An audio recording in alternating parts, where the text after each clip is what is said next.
Hey everybody, welcome back to the Saturday edition of the Fox 74 show here from Madeley Basin at round one of the MXGP. Yesterday, if you watched the show from Friday, we had some pretty bad weather. It was pretty wet.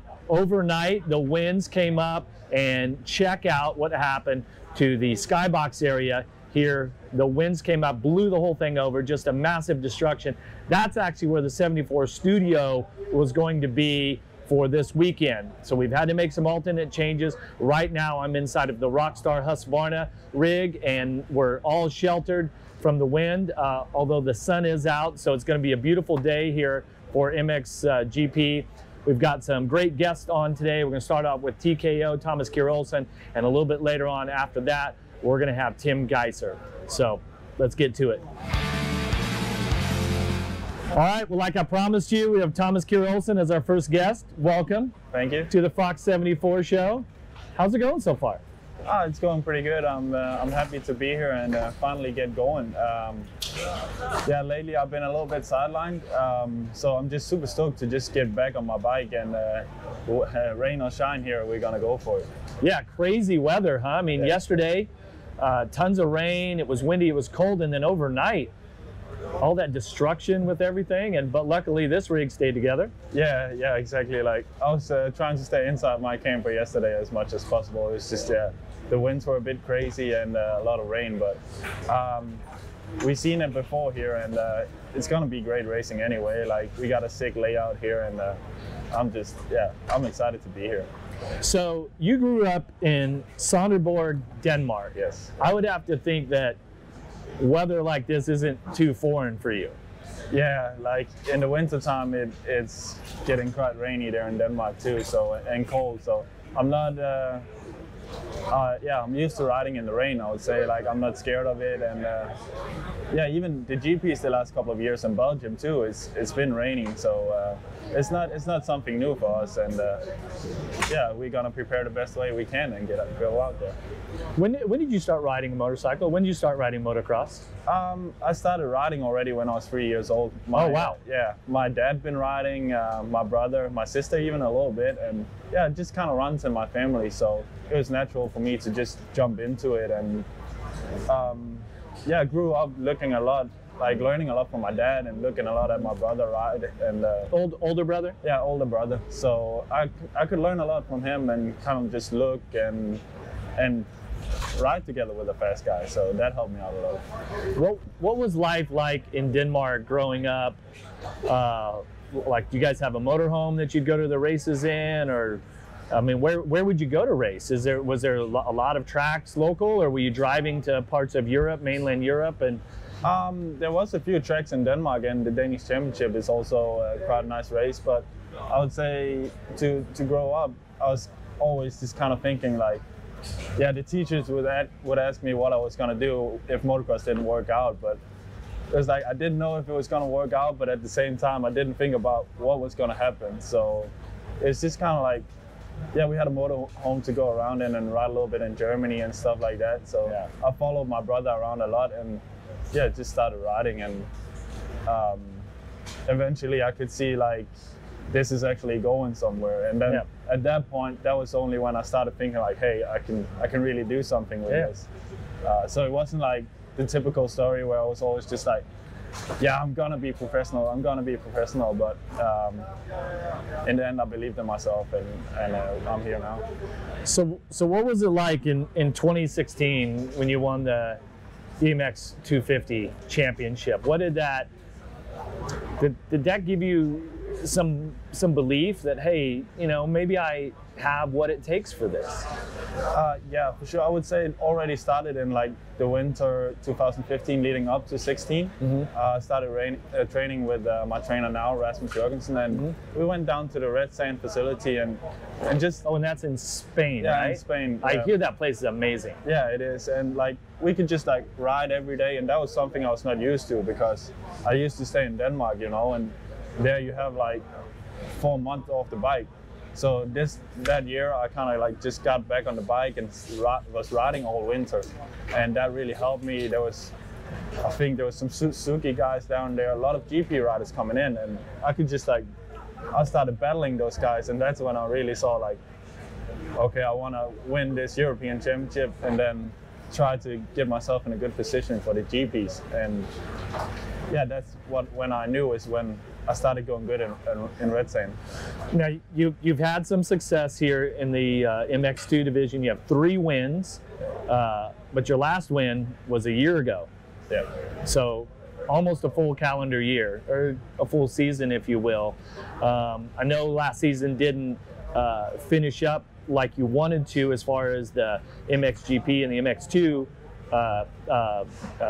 championship, but you ended up with the individual win at the Motocross of Nations in Holland, which was, I can't think of worse conditions that I've ever seen to ride motocross. And I was in the TV broadcast booth, and it was uncomfortable. But what was that like to win your class there at the Motocross of Nations? The Nations, it was crazy. Like you said, like I woke up in the morning and I was like, how are we gonna race today? Like I saw the B final leaving and I was like, yeah. The B final was so bad. There were guys getting stuck. Yeah, exactly. Right? What was it? The second turn, right? Where you'd go down inside of the stadium, turn back around. And I was kind of seeing that on television. I was like, there's no way we're gonna get around this track. But I think they did an amazing job just to flatten the track and stuff like that. And yeah, it turned out well for me. Like I was with Team Denmark, like for sure I wanted to do good, but it was kind of like I had a little bit less pressure on me, and I was just like, well, let's go out there and try to make it through the second corner in the beginning, you know. Right. But no, like I'm a little bit taller guy, so it was a bit different. A little bit? Yeah, a little bit. How tall are you? I'm 190, so I'm up there. What is that? Can we get a conversion on that? Yeah. It's over 6 foot tall. If you're watching this in America, it's 6'2", 6'3", something like that. Yeah. So I actually looked it up. I follow basketball a lot, so I'm a little bit like Steph Curry. Yeah. Oh, really? Yeah, like him. And he's not even one of the tallest dudes. Nah. So, no, but it was a little bit tough against the 450s in that deep stuff, for sure. Yeah, yeah. So, obviously, the goal this year is to try to win this MX2 championship. You've been knocking on the door. You were second last year, trying to take that next step, which I checked the records, and no Danish rider has ever won a World Motocross Championship. Yeah. Right? So, so you're right there knocking on the door, trying to make history, not just for yourself, but for all Danish riders. There's been some great riders that have came through. So right now we're at the beginning of this next journey, right? Where you're at the beginning. Okay, will this be my year? What sort of preparation have you put in that that gives you the confidence that you think that you can achieve that? I've been really trying to take a lot of the things that I learned from the previous years, and this is my last year, so I got one more chance at this. And I've just been honest to myself with my training and to my trainer, like how I'm feeling and stuff like that. I'm really trying to program everything to my body and stuff like that. Mm-hmm. So just like, also I try to be calm. I don't want to go out there and say like, wake up every day, I gotta win this championship, I gotta win this championship, but just like try to be the best that I can every day, you know, and focus on myself is really a thing that works for me. Like, and yeah, work with myself, work with my bike, my team. We've done a lot of testing and it's working out great, and I'm feeling good and just ready to do battle with those guys. I know I'm a good rider, I have experience, and gonna trust in my program. So a little bit of changes in the team structure, a little bit. Seamless changes, like what, has that had any effect on what you do as the rider, or is that just part of the team? I would say for me, it's giving me a little bit more, like it's been a little bit more quiet, you know, everybody knows their place in the team, and it's just been more structured, and that makes it kind of easier for me to get my work done. There's no stress with the mechanics or nothing like that, so that's been really good, and it's just a great atmosphere in the team that makes it nice too. We go on the practice track and we work hard but joke in the meantime, you know, like we're just having a good time together, and we're kind of mixing up like work with fun too. So that's a thing that works out for me at least. Yeah, and so you've got a couple of teammates, got beaten, and De Wolf's the young guy, right? Yeah, first year. Yep.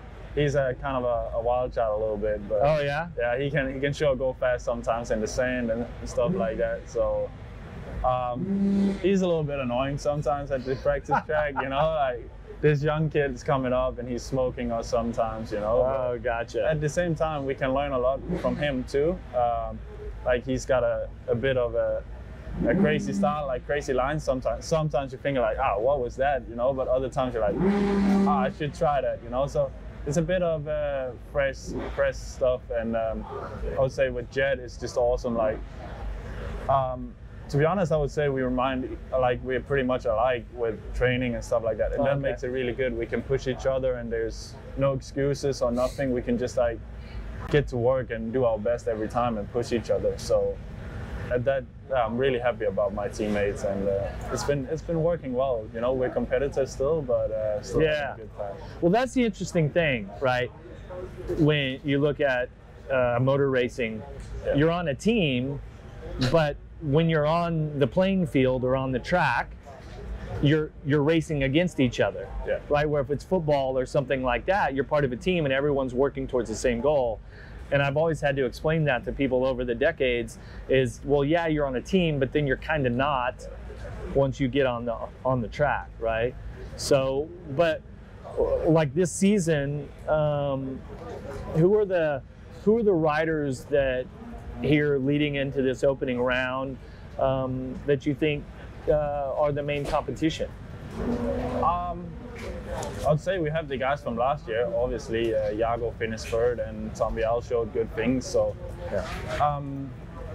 yeah, for sure they're gonna be my main competition, I think. But there's also like, you never know what development the other riders did throughout the year. So it's kind of like, I don't want to think too much about what they're doing. I knew I did what I could, and I put everything into it that I had. I didn't leave anything on the table. So I worked with what I got, and I'm just gonna put it to those guys. Like I think I did the homework I could.